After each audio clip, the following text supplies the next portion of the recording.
Help Peter Cook goes to San Francisco. Take 2. We're still rolling. I know you are. Okay. God. Wake me up in San Francisco. Wake me up in San Francisco. That's the place where I belong. Open my eyes and let's start talking. We'll preach to the choir before dawn. Driving in over the Bay Bridge, up Route 5. Hello, and welcome to this week's edition of HelpPeterCook.com, coming to you from San Francisco. I'm in the kitchen of a friend of mine for the past 25 years, Liz, who is my wonderful hostess this week. Hi there. And her husband Jesse on camera. This week's ingredients are Italian sausage. We've chosen chicken, but you can pick any that you like. Red onions, garbanzo beans, and linguine. Liz is going to get the linguine started. The 2 additional ingredients she's picked this week are baby spinach with free kale and pecorino romano cheese. Right now, cutting up the sausage into 1-inch coins, as Liz calls them, or half-inch coins, and then eating some of them at the same time.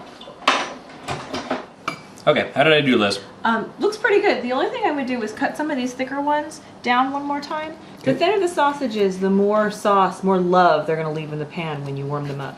These sausages are fully cooked, but you can use raw sausage. Just make sure that they're fully cooked before you start adding the other ingredients. And everybody likes a little more love in their pan. Exactly. This week's ingredients and recipe were selected by Liz since I'm staying in their house this week. Liz, explain a bit about what we're doing. So today we're going to be doing linguine with sausage, greens, and garbanzos.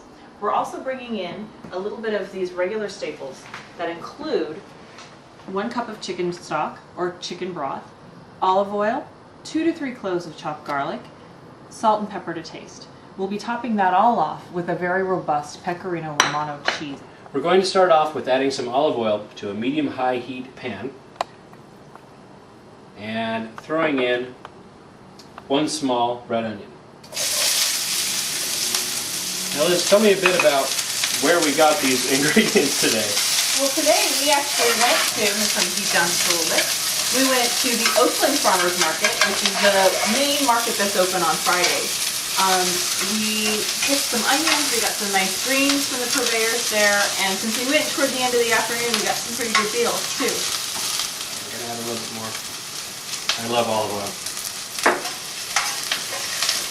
So you're just going to want to cook these for a minute or 2 until they turn translucent. Try not to burn them or brown them because they're going to spend a lot more time in the pan and we want to get them nice and just nice and soft. That looks pretty good. Okay, what's going in next? Next, you're going to want to put in the chopped garlic. This is about 2 to 3 cloves, depending on the size. And you should really watch your heat when you're doing this part because you don't want them to scorch. Once the garlic, browned onions are good, brown garlic is not. Once the garlic gets scorched, it turns the dish a little bitter. All right, next. Okay. Now you're going to want to throw in the sausage. Even though it's cooked, it's really good to bring it up to heat and let it give out some of its good juices on the pan, what we like to call the love, because that way everything you cook after that kind of gets infused with that sausagey goodness. And that's why we cut these small, I can see, so it covers more surface area. You can turn up the heat, I think, now a little bit. All right, how long should these stay in? They should stay in for about 2 to 3 minutes. Again, because they're cooked, you don't have to worry too much about cooking them through. You just want to make sure that they get warm and that they give off some of their good juices. Okay. And don't be afraid to toss them around.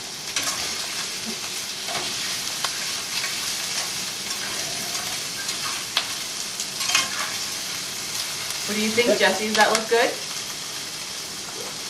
All right, so next we're going to put in the garbanzos. Yep. These are cooked from a can and they've been drained. Is it important to drain the garbanzos before you put them in? It is, only because we want to give as much flavor to this dish as possible. And the liquid that's coming off the garbanzos is just a little bland. We're going to juice that up actually with some of the chicken stock. That's where that's going to come in. Okay. And how long should I be heating these up for? Go ahead and heat them through until they seem to get a little soft. These are going to cook a little bit longer. And now that you've actually added more liquid to the pan, you can be a lot more freewheeling with the heat because you don't have to worry about burning the garlic and the oil. Once there's liquid in the pan, it kind of tempers everything and lets it cook a lot more consistently. Okay.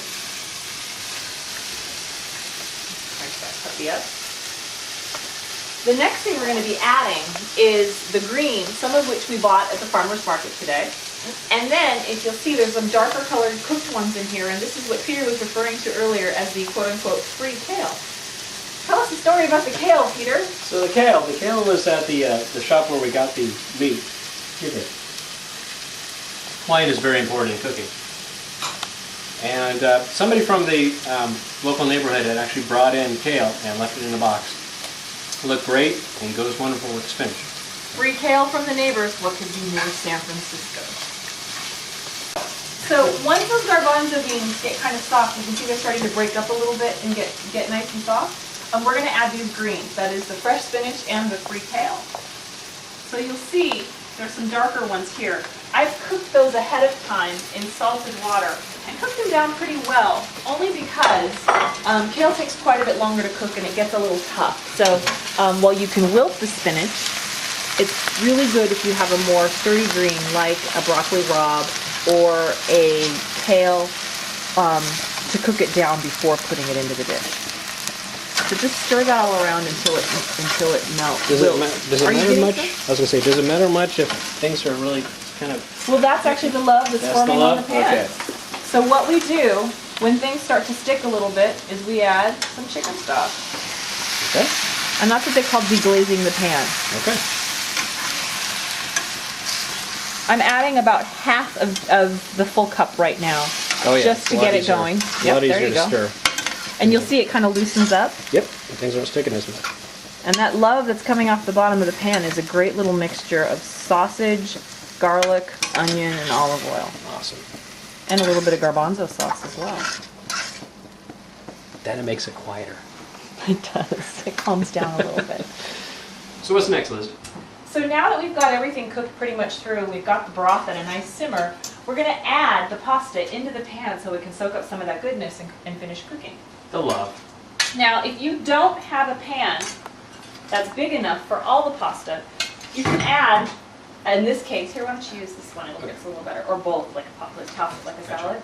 You can add part of the pasta, you can add just part of the pasta, season it up and finish cooking it, and then throw it back in the pan with the rest of it.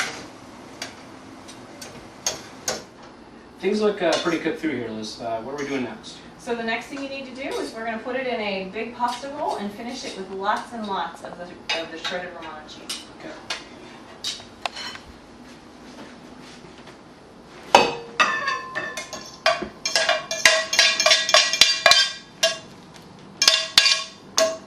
Most of it out there. Fantastic. I'm going to go ahead and just...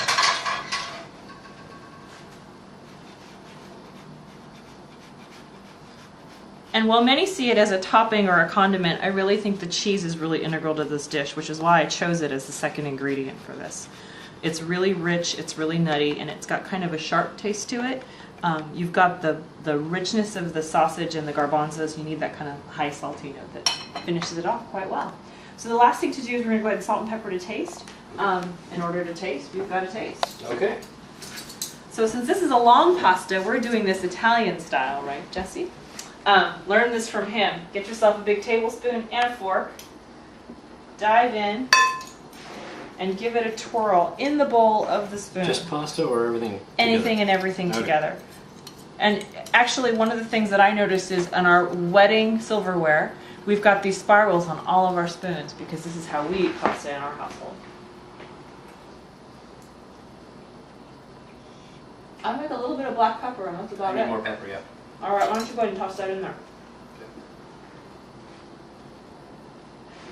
Fantastic. So long, everyone from San Francisco. I would like to thank Liz again for helping with this episode of HelpPeterCook.com. Until next time, bon appetit.